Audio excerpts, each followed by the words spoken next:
Kannada ಶೀಘ್ರಲಿಪಿ ಉತ್ತಲೇಖನ ಪ್ರೌಢದರ್ಜೆ ವೇಗಪತ್ರಿಕೆ May 2001 start.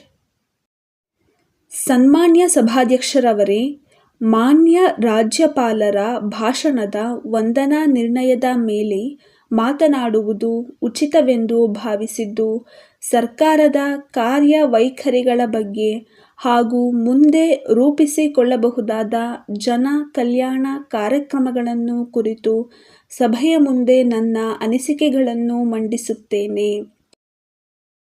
ರಾಜ್ಯಪಾಲರ ಭಾಷಣದಲ್ಲಿ ಗ್ರಾಮೀಣ ಜನರಿಗೆ ಬ್ಯಾಂಕುಗಳಿಂದ ಮತ್ತು ಸಹಕಾರ ಸಂಘಗಳಿಂದ ಸಾಲ ನೀಡುವ ವಿಚಾರವನ್ನು ತಿಳಿಸಿದ್ದಾರೆ. ಈ ಸಮಗ್ರ ಸಾಲ ಯೋಜನೆಯಲ್ಲಿ ಭೂ ಅಭಿವೃದ್ಧಿ ಬ್ಯಾಂಕ್ ಮತ್ತಿತರ ವಾಣಿಜ್ಯ ಬ್ಯಾಂಕುಗಳು ಗ್ರಾಮೀಣ ಜನರಿಗೆ ಸಾಲ ನೀಡುತ್ತಿವೆ. ಆದರೂ ಗ್ರಾಮೀಣ ಜನರ ಮತ್ತು ಕೃಷಿಕರ ಸ್ಥಿತಿ ಸುಧಾರಣೆಯಾಗಿಲ್ಲ.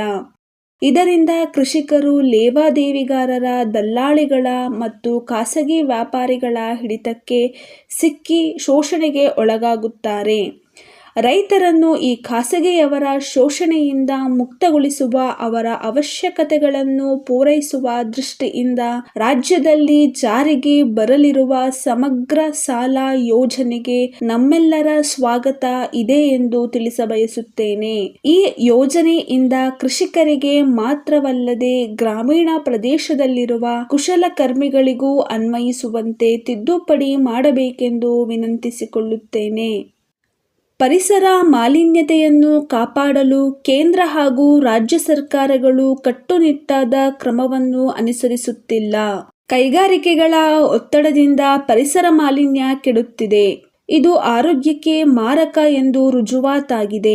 ಬಂಡವಾಳಶಾಹಿಗಳು ಹಾಗೂ ಅಭಿವೃದ್ಧಿ ರಾಷ್ಟ್ರಗಳು ದೊಡ್ಡ ದೊಡ್ಡ ಕೈಗಾರಿಕೆಗಳನ್ನು ಸ್ಥಾಪನೆ ಮಾಡಲು ಅವಕಾಶ ಕೊಡುವ ಬೇರೆ ಬೇರೆ ರಾಷ್ಟ್ರಗಳಿಂದ ಕೆಲವು ಬಂಡವಾಳಶಾಹಿಗಳು ವಲಸೆ ಬಂದು ಕೈಗಾರಿಕೆಗಳನ್ನು ಸ್ಥಾಪಿಸಿ ಪರಿಸರವನ್ನು ಮಲಿನಗೊಳಿಸುತ್ತಿದ್ದಾರೆ. ಪರಿಸರ ಮಾಲಿನ್ಯದಿಂದ ಜನ ಜಾನುವಾರುಗಳು ಸುರಕ್ಷಿತವಾಗಿ ಬಾಳಲು ಶುದ್ಧವಾದ ಗಾಳಿ ದೊರಕದೆ ಜನರು ಅನೇಕ ರೋಗ ರುಜಿನಗಳಿಗೆ ಬಲಿಯಾಗುತ್ತಿರುವುದು ಶೋಚನೀಯವಾದ ವಿಚಾರವಾಗಿರುತ್ತದೆ. ಅದಕ್ಕಾಗಿ ಕೈಗಾರಿಕೆಗಳಿಗೆ ಉತ್ತೇಜನ ನೀಡುವುದರ ಜೊತೆಗೆ ಪರಿಸರ ಮಾಲಿನ್ಯತೆಯನ್ನು ನಿಯಂತ್ರಿಸುವ ಕಡೆಗೆ ಗಮನ ಕೊಡಬೇಕೆಂದು ಹೇಳಲಿಚ್ಛಿಸುತ್ತೇನೆ.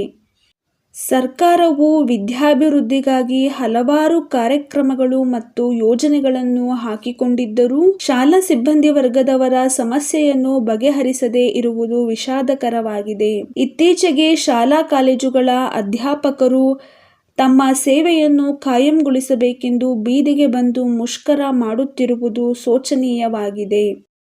ತಮ್ಮ ದೀರ್ಘಕಾಲದ ಬೇಡಿಕೆಯನ್ನು ಸಂಬಂಧಪಟ್ಟವರಿಗೆ ಮನವರಿಕೆ ಮಾಡಿಕೊಟ್ಟಿದ್ದರೂ ನ್ಯಾಯ ಸಿಗದೇ ಇರುವುದರಿಂದ ಧರಣಿ, ಮುಷ್ಕರ, ಪ್ರತಿಭಟನೆ ಹಾಗೂ ಪ್ರದರ್ಶನದ ಹಾದಿಯನ್ನು ಹಿಡಿದಿದ್ದಾರೆ. ಮಕ್ಕಳ ಭವಿಷ್ಯವನ್ನು ಯೋಚಿಸಿ ಅಧ್ಯಾಪಕರು ಸಮಾಜದ ಶಿಲ್ಪಿಗಳು ಎಂಬುದನ್ನು ಸರ್ಕಾರ ಹಾಗೂ ಸಮಾಜ ಮರೆಯಬಾರದೆಂದು ಕಳಕಳಿಯಿಂದ ಮನವಿ ಮಾಡಿಕೊಳ್ಳುತ್ತೇನೆ. ದೇಶದ 100 ಕೋಟಿ ಜನತೆಗೆ ಆಹಾರವನ್ನು ಒದಗಿಸಲು ರೈತರು ಸತತವಾಗಿ ದಿನವಿಡೀ ಶ್ರಮಿಸಿ ವ್ಯವಸಾಯ ಮಾಡುತ್ತಿದ್ದರೂ ಅವರಿಗೆ ಸಕಾಲದಲ್ಲಿ ಸರ್ಕಾರದಿಂದ ಸಿಗುವ ಸೌಲಭ್ಯಗಳು ಸಿಗದೆ ನಿರಾಶರಾಗಿ ವಂಚಿತರಾಗಿದ್ದಾರೆ. ನೀರಾವರಿ ಸೌಕರ್ಯ, ವಿದ್ಯುತ್ ಸೌಕರ್ಯ, ಬಿತ್ತನೆಯ ಬೀಜಗಳು ಹಾಗೂ ರಸಗೊಬ್ಬರವನ್ನು ಸರ್ಕಾರ ಕಾಲಕಾಲಕ್ಕೆ ಒದಗಿಸಿದರೆ ರೈತರು ಸಂತಸದಿಂದ ಬೆಳೆ ಬೆಳೆಯಲು ಪ್ರಯತ್ನ ಪಡುತ್ತಾರೆ. ಅಲ್ಲದೆ ಅವರು ಬೆಳೆದ ಬೆಳೆಗೆ ಮಾರುಕಟ್ಟೆಯಲ್ಲಿ ಸೂಕ್ತ ಬೆಲೆಯನ್ನು ನೀಡಿ ಉತ್ತೇಜನ ಕೊಡಬೇಕಾದುದು ಸರ್ಕಾರದ ಆದ್ಯ ಕರ್ತವ್ಯವಾಗಿರುತ್ತದೆ. ಆದರೆ ಇತ್ತೀಚೆಗೆ ರೈತರಿಗೆ ಸರ್ಕಾರದಿಂದ ಕಾಲಕಾಲಕ್ಕೆ ಸರಿಯಾದ ಸೌಲಭ್ಯ ದೊರಕದೆ ನಿರ್ಲಕ್ಷ್ಯ ಮನೋಭಾವನೆ ತೋರಿದ್ದು ರೈತರ ಅಸಮಾಧಾನಕ್ಕೆ ಕಾರಣವಾಗಿದೆ ಎಂದು ತಿಳಿಸಬಯಸುತ್ತೇನೆ. ರಾಜ್ಯದಲ್ಲಿ ಆಹಾರದ ಪರಿಪೂರ್ಣತೆಯನ್ನು ಪಡೆಯಬೇಕಾದರೆ ನಾವು ರೈತರನ್ನು ವಿಶ್ವಾಸಕ್ಕೆ ತೆಗೆದುಕೊಳ್ಳಬೇಕಾಗಿರುತ್ತದೆ.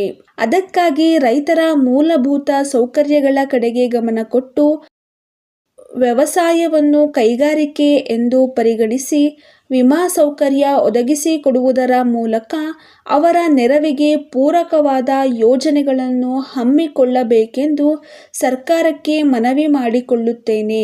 ಇದರಿಂದ ರೈತರಿಗೆ ಸಾಕಷ್ಟು ನೆಮ್ಮದಿಯ ಜೀವನ ಸಾಗಿಸಲು ಅನುಕೂಲವಾಗುತ್ತದೆ ಮತ್ತು ಇಂತಹ ಕಾರ್ಯಗಳಿಂದ ರೈತ ಸರ್ಕಾರಕ್ಕೆ ಸದಾಕಾಲ ಋಣಿಯಾಗಿರುತ್ತಾನೆಂದು ಹೇಳಬಯಸುತ್ತೇನೆ.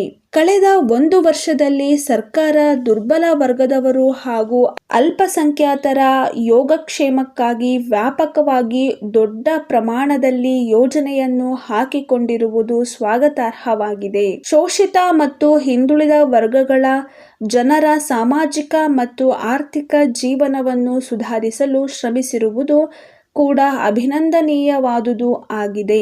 ಜೊತೆಗೆ ಪರಿಶಿಷ್ಟ ಜಾತಿ ಮತ್ತು ಪರಿಶಿಷ್ಟ ಜನಾಂಗದವರಿಗೆ ಅವರನ್ನು ಅಭಿವೃದ್ಧಿ ಪಡಿಸಲು ಪ್ರತ್ಯೇಕವಾದ ನಿಗಮ ಸ್ಥಾಪಿಸಿರುವುದು ಹಾಗೂ ಮಹಿಳೆಯರಿಗೆ ರಾಷ್ಟ್ರೀಯ ಆಯೋಗ ಒಂದನ್ನು ರಚಿಸಿ ಅದು ಸಮರ್ಥವಾಗಿ ತನ್ನ ಜವಾಬ್ದಾರಿಯನ್ನು ನಿರ್ವಹಿಸಲು ಸಾಕಷ್ಟು ಅಧಿಕಾರ ನೀಡಿರುವುದು ಸರ್ಕಾರ ಶೋಷಿತ ಜನಾಂಗದ ಮೇಲೆ ಇಟ್ಟಿರುವ ಕಳಕಳಿಯನ್ನು ಸೂಚಿಸುತ್ತದೆಂದು ಅಭಿಪ್ರಾಯಪಡುತ್ತೇನೆ. ಇದೇ ರೀತಿ ಅಲ್ಪಸಂಖ್ಯಾತರ ಆಯೋಗಕ್ಕೂ ಅವರ ಹಿತಾಸಕ್ತಿಗಳನ್ನು ರಕ್ಷಿಸಲು ವ್ಯಾಪಕ ಅಧಿಕಾರವನ್ನು ನೀಡಬೇಕೆಂದು ಈ ಮೂಲಕ ಕೇಳಿಕೊಳ್ಳುತ್ತೇನೆ. ಅಲ್ಲದೆ ಮುಂದಿನ ಹಣಕಾಸು ವರ್ಷದಲ್ಲಿ ನಡೆಯುವ ಕಾರ್ಯಕ್ರಮದಲ್ಲಿ ಇದಕ್ಕೆ ಆದ್ಯತೆಯನ್ನು ನೀಡಿ ಪಂಚವಾರ್ಷಿಕ ಯೋಜನೆಯಲ್ಲಿ ಇದಕ್ಕೆ ಪೂರ್ಣ ಅಧಿಕಾರ ನೀಡುವ ಬಗ್ಗೆ ಪ್ರಯತ್ನಿಸಬೇಕೆಂದು ಹೇಳಿ ಮಾನ್ಯ ಸಭಾಧ್ಯಕ್ಷರಿಗೆ ವಂದಿಸಿ ನನ್ನ ಮಾತುಗಳನ್ನು ಮುಗಿಸುತ್ತೇನೆ. ಮಾನ್ಯ ಪುನೀತ್ ರಾಕೇಶ್ ಸಂಸ್ಥೆ, ಮಹಾಲಕ್ಷ್ಮಿ ಬಡಾವಣೆ, ರಾಜಾಜಿನಗರ, ಬೆಂಗಳೂರು ಇವರಿಗೆ. ಮಾನ್ಯರೇ, ತಮ್ಮ ದಿನಾಂಕ 3ನೇ ಮೇ 1999ರ ಪತ್ರ ತಲುಪಿತು. ಧನ್ಯವಾದಗಳು. ತಾವು ದಿನಾಂಕ ಏಪ್ರಿಲ್ 10ರಂದು ಬರೆದಿದ್ದ ಪತ್ರ ಹಾಗೂ ಅದರ ಜೊತೆ ಲಗತ್ತಿಸಿದ್ದ ಷರತ್ತುಗಳು ನಮಗೆ ತಲುಪಿತು. ನಿಮ್ಮ ಎಲ್ಲ ಷರತ್ತುಗಳನ್ನು ನಾವು ಕೂಲಂಕುಷವಾಗಿ ಮನನ ಮಾಡಿಕೊಂಡಿರುತ್ತೇವೆ. ನೀವು ಈಗಾಗಲೇ ನಮ್ಮ ಸಂಸ್ಥೆಗೆ ಸರಬರಾಜು ಮಾಡಿರುವ 10 ಗಣಕಯಂತ್ರಗಳ ಪೂರ್ಣ ಬೆಲೆಯನ್ನು ಬ್ಯಾಂಕಿನ ಆದೇಶದ ಮೂಲಕ ಹಣ ಪಾವತಿ ಮಾಡಲಾಗಿದೆ ಹಾಗೂ ನಿಮ್ಮಿಂದ ಬಂದ ಸ್ವೀಕೃತಿಯು ನಮ್ಮಲ್ಲಿ ಸುಭದ್ರವಾಗಿರುತ್ತದೆ. ನೀವು ಸರಬರಾಜು ಮಾಡಿದ ಗಣಕಯಂತ್ರಗಳಲ್ಲಿ 2 ಯಂತ್ರಗಳು ಪ್ರಾರಂಭದಿಂದಲೂ ಸರಿಯಾಗಿ ಕೆಲಸ ಮಾಡುತ್ತಿಲ್ಲ. ಈ ಬಗ್ಗೆ ಈಗಾಗಲೇ ನಿಮಗೆ ದೂರು ನೀಡಿದ್ದು, ನಿಮ್ಮ ಸಂಸ್ಥೆಯವರು ಬಂದು ದುರಸ್ತಿ ಮಾಡಿಕೊಟ್ಟಿರುವುದು ಸಂತಸ ತರುವ ವಿಚಾರವಾಗಿರುತ್ತದೆ. ಆದರೆ ಕಳೆದ ತಿಂಗಳ 10ರಂದು ಪುನಃ ಸದರಿ ಯಂತ್ರಗಳು ಕೆಟ್ಟು ಹೋಗಿದ್ದು ದುರಸ್ತಿಗಾಗಿ ನಿಮ್ಮಲ್ಲಿ ಮನವಿ ಮಾಡಿಕೊಳ್ಳಲಾಗಿದೆ. ಆದರೆ ನೀವು ನಮ್ಮ ಮನವಿಗೆ ಉತ್ತರವಾಗಿ ಶ್ರಮಕ್ಕೆ ತಕ್ಕ ಪ್ರತಿಫಲ ಎಂಬ ನೀತಿಯಂತೆ ದುರಸ್ತಿ ವೆಚ್ಚವನ್ನು ನೀಡಬೇಕೆಂದು ಸೂಚಿಸಿರುವುದು ನಮಗೆ ಆಶ್ಚರ್ಯವನ್ನುಂಟು ಮಾಡಿದೆ. ಏಕೆಂದರೆ ಖರೀದಿಯ 2 ವರ್ಷದೊಳಗೆ ಯಂತ್ರ ಸರಿಯಾಗಿ ಕಾರ್ಯನಿರ್ವಹಿಸದಿದ್ದಲ್ಲಿ ಸಂಸ್ಥೆಯು ಉಚಿತವಾದ ಸೇವೆಯನ್ನು ನೀಡುತ್ತದೆಂದು ನಮಗೆ ವಾಗ್ದಾನವನ್ನು ನೀಡಿದೆ. ಆ ಅವಧಿಯು ಇನ್ನೂ ಮುಗಿದಿಲ್ಲದಿರುವುದರಿಂದ ದುರಸ್ತಿ ಕಾರ್ಯಕ್ಕೆ ಪ್ರತ್ಯೇಕ ಹಣ ಪಾವತಿ ಮಾಡುವಂತೆ ಸೂಚಿಸಿರುವುದು ಶೋಚನೀಯವಾಗಿರುತ್ತದೆ.